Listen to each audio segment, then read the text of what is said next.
Bismillahirrahmanirrahim. Assalamualaikum warahmatullahi wabarakatuh. Dalam hadis qudsi, Allah subhanahu wa ta'ala berfirman, A insanu siri wa an-nasiruhu. Manusia itu rahasiaku dan akulah rahasianya. Apakah yang dimaksud dalam kata rahasia tersebut? Kembali kata Allah, aku adalah rahasia yang tersembunyi, maka aku ingin dikenali.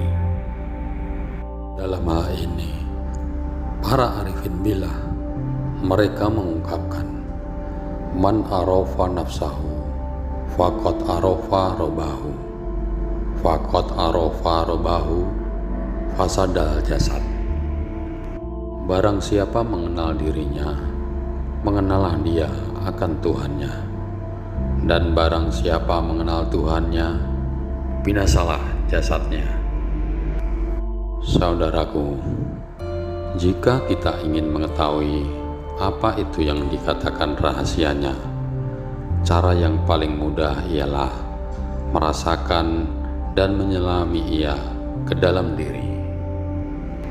Sebab hanya dengan menyelami ke dalam diri, kita akan tahu rahasia yang kita cari. Kata Allah di dalam Al-Quran, wa fi anfusikum afala tubsirun.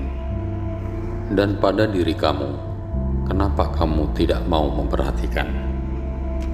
Ilmu Islam terbagi kepada 4 bagian. Pertama, syariat. Kedua, tarekat. Ketiga, hakikat. Dan yang terakhir, marifat. 4 tangga, 4 tingkatan, dan 4 jalan. Pertama ilmu, kedua amal, ketiga rasa, dan yang keempat nyata. Perkara ilmu dan amal itu sudah sering kita dengar dari para guru-guru kita. Pada ahli fikih sudah sering mereka membahasnya. Yang paling sulit ialah bab rasa dan nyata, sebab ini sudah masuk kepada wilayah hakiki. Berkenaan dengan perkara rasa, apa yang dimaksud dengan perkara rasa? Rasa yang bagaimana? Rasa yang sebagaimana? Rasa itu seperti apa? Untuk memahami perkara rasa ini, kita perlu memahami maksud perkataan rasa pada pandangan dan kefahaman makrifatullah. Jika dalam kefahaman ilmu syariat, kefahamannya adalah tertumpu kepada perkara perasaan, rasa sedih, rasa sayang, rasa bosan, rasa suka dan rasa tidak suka, dan berbagai macam rasa-rasa lainnya. Dalam kefahaman ilmu tarekat, perkara rasa ini tertumpu kepada rasa sauq yang hadir melalui amalia-amalia zikir yang ia amalkan. Zikir dengan cara dan kaidah yang disarankan oleh para guru mursyid pada jalan ilmu tarekat, sehingga hadir satu rasa yang asyik di jalan zikir tersebut. Jika pada kefahaman ilmu hakikat, perkara rasa ini tertumpu kepada gerak yang dikatakan kenyataan Allah bagi mengenalkan diri kepada diri yang sebenarnya diri. Saudaraku, perkara ini selalu dipraktikkan agar gerak rasa senantiasa hadir pada diri ini. Agar gerak rasa itu meliputi, menyelupungi, dan memenuhi diri, agar ia senantiasa adanya rasa itu selalu berkekalan dalam segala gerak dan diamnya. Hanya mereka yang merasa saja yang tahu inilah jalan yang harus dilalui. Jalan yang telah ditempuh oleh para wali terdahulu. Tetapi pertanyaannya, sejauh mana dan di mana perhentian daripada ilmu rasa ini? Di manakah akhirnya? Jika tidak ada perhentiannya, bagaimana kita untuk berhenti? Bagaimana untuk kita duduk? Bagaimana untuk kita letakkan itikat kita pada tahap rasa ini? Untuk mengetahuinya, kita bersama-sama memahami perkara daripada ilmu rasa ini melalui kepahaman ilmu makrifatullah. Apa yang dikatakan dengan perkara rasa? Untuk sementara, kita tinggalkan dahulu kepahaman pada tangga hakikat dan kita menyelami ke dasar lautan ilmu makrifat. Terpulang kepada saudara semuanya untuk mengambilnya ataupun tidak. Apakah maksud daripada rasa? Apa makna rasa melalui kepahaman ilmu makrifat? Di dalam kita belajar ilmu makrifat, kita belajar ilmu rasa. Di dalam ilmu rasa, kita belajar ilmu nyata. Bukan hanyut dan terbuai oleh buaian rasa, sebab bukan lagi dengan dirasa-rasa. Jika masih dirasa-rasa, itu masih belum nyata.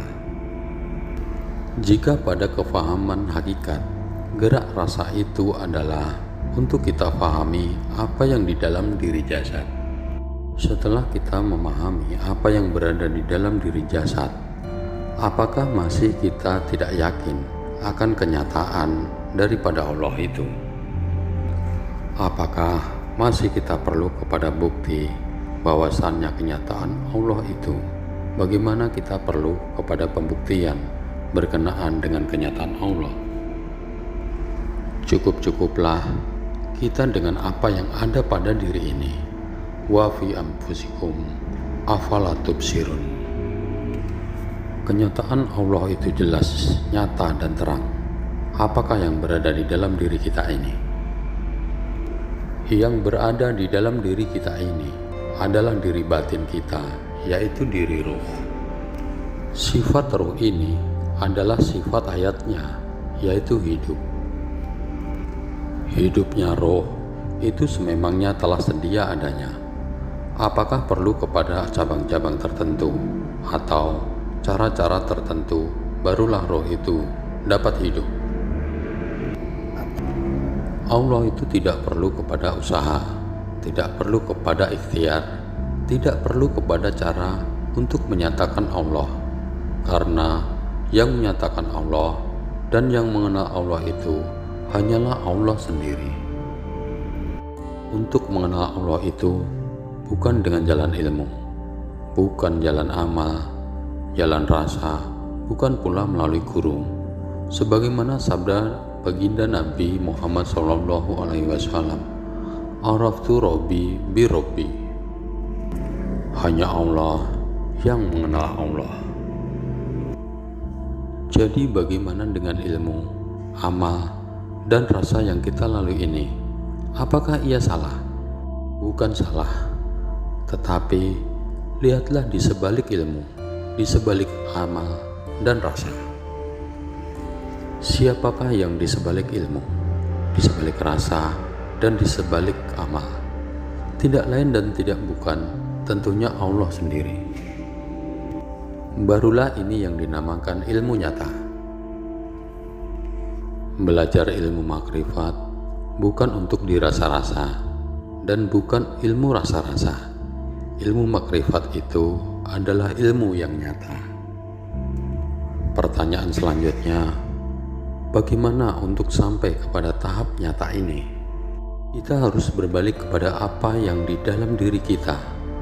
Apa yang di dalam itu adalah roh. Roh itu adalah diri sebenar diri. Diri sebenar diri itu adalah roh. Roh itu yang bergelar nurnya Muhammad. Nur Muhammad itu tidak lain dan tidak bukan, hanya adalah daripada Nurullah. Jika kita masih mencari-cari, masih mengira-ngira, menilai dan membagi-baginya berkenaan dengan perkara ilmu rasa ini, makanya ia tidak akan pernah nyata. Semua sifat bertumpu hanya kepada Allah. Tidak ada satupun sifat makhluk. Wal awalu, wal akhiru, wa jahiru wal batinu. Dialah yang awal dan yang akhir, yang zahir dan yang batin. Leburkan, lepaskan, fana keakuan diri di dalam rasa, barulah kenyataan Allah itu nyata senyata-nyatanya. Inilah yang dimaksud jangan sampai terlihat adanya diri. Jadi pahamilah bahwasannya kenyataan rasa itu adalah kezahiran kenyataan Allah. Sekian, semoga bermanfaat. Wabillahi taufiq wal hidayah. Wassalamualaikum warahmatullahi wabarakatuh.